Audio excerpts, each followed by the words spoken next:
Good evening. I'm Brian Denner, and this is Eye on the Issues. After many years of serving as the representative for this area, the incumbent, Elton Gallegly, has finally decided to retire. That fact, along with the redistricting, has provided an opportunity for new representation in this district. The area once judged as decidedly Republican can now be described as a virtual toss-up between Democrats and Republicans. 3 new Democratic candidates have decided to seize this opportunity and are with us as our guest this evening. Our first guest, David Cruz Thayne, has a unique background and a story to tell. David was raised by his mother, an immigrant from Uruguay, and his father in humble beginnings. He worked his way through high school and excelled in tennis, winning more tournaments in high school than any other player in Utah's history. After high school, David traveled the world as a professional tennis player, later returning to Utah to enter politics. He volunteered on campaigns and became campaign manager and chief of staff for Utah's Senate Minority Leader.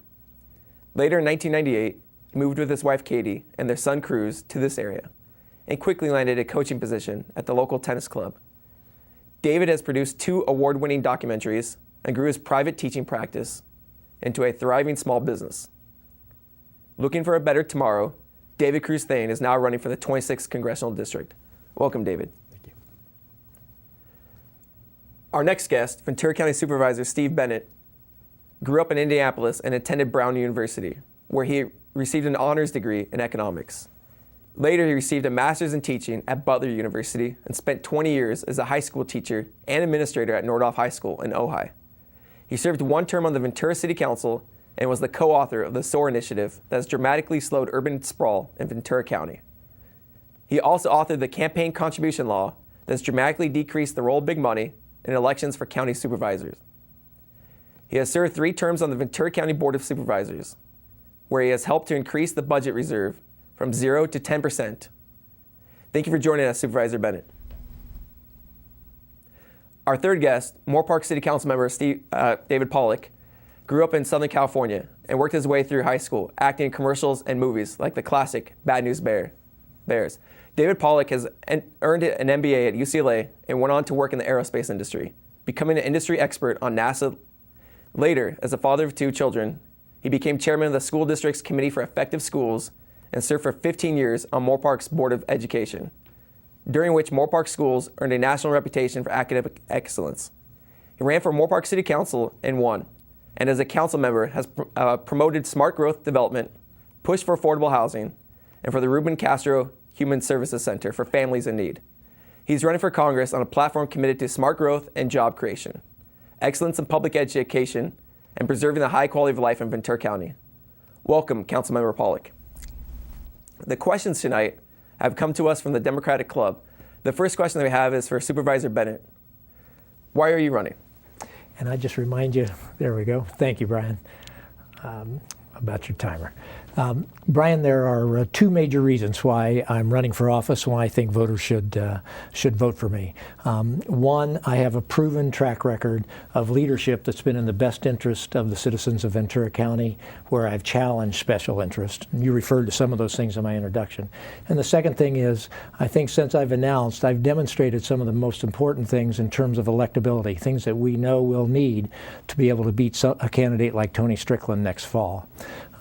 You mentioned in your kind introduction to me that I did the SOAR initiative in Ventura County. That was one of those times when you had to go to the voters directly because you couldn't get the elected officials to actually act. And as a result, I think the environmental quality of life in Ventura County is much improved by comparison to other places in Southern California. I did campaign contribution limits, and that was certainly challenged special interest. But we used to have people making $90,000 contributions to candidates in Ventura County Board of Supervisors elections, and now they're limited to $700 as a result of my campaign contribution limit law. I think the thing that's probably most important for voters to be aware of is that when it comes to Washington, I think we all know we've had tremendous budget problems. When it came to the Board of Supervisors, when I got there in 2001, the Board of Supervisors had gotten in the habit of spending more money than they were taking in and dipping into the reserves. Now, this is after 5 years of the most prosperous time in the United States. Most counties were growing reserves in the late 90s, early 2000. Ventura County had taken its reserves down to zero. They were doing budgeting by formula, and there were lots of powerful interests trying to keep that budget locked in that way. And when I came in, when I ran, I said I was going to challenge those formulas. Most people said you could not get elected if you did that. I challenged those formulas, and as you mentioned, again in your nice introduction, we have now grown reserves from 0% to 10%. And this is during a very tough decade to be able to do that. Now, while we've done that, we've been able to rebalance spending so that we've actually increased spending on child protective services, foster care programs, adult protective services. Because we got rid of budgeting by formula, we ended up doing something common sense, and that is making budget decisions where we did things like no ongoing service would be paid for with one-time money. Ongoing service would be paid for with ongoing revenues. I'd like to bring that common sense, principled leadership to Washington. I'd also just like to point out that I've had a great quarter in terms of fundraising, and it's almost all from residents in Ventura County, 94% of it from individual residents in Ventura County. And I'm really proud of the fact that local Democrats last week, 78% of them recommended me for the endorsement of the Democratic Party at the convention that will be in 2 weeks. Thank you. David Pollock, why are you running? Well, for me, the defining moment came last July, watching what Congress was doing with the debt limit. And you may recall that they were refusing to raise the limit, even though it was to accommodate debt that they had created. Now, I'd been concerned with what's going on in Congress for many years, but for me, that was the last straw. And my experience has been that somebody that can get involved, that can ask the right questions and press the right issues, can make a big difference. I've made a big difference in my community in Moore Park. I'm very proud of the fact that Moore Park schools are now nationally known for academic excellence, and Moore Park City itself has been named one of the 10 lowest cost places to do business in the state of California. I got involved with our schools because I didn't like what was happening, and I found that I have leadership skills that I didn't know I have, because I really plotted out a course in business, and my training and background is in business development. But I found when I got involved with public service that I can make a difference there too. It certainly made a difference for the schools in Moore Park.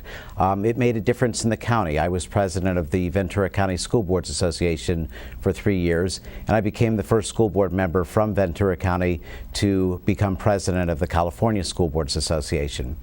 And at that level, when you're representing 1,000 school boards, 6 million school children, and 9,500 schools in the state of California, that opens doors for you in Washington, D.C. But it also opened my eyes to what really goes on in Washington, D.C., and that was the beginning of my concern. So I'm running now because I've lived in Ventura County for 26 years.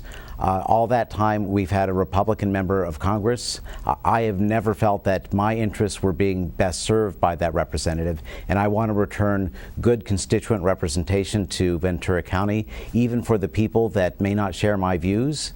I think everybody deserves to be understood, and that we need to have a voice in Washington, D.C., a voice of common sense, a voice that will fight for what Ventura County needs, a voice that will bring back jobs, a voice that will take care of health care, a voice that will break up the big banks. I intend to be that voice, and I'm asking for the support of people in Ventura County.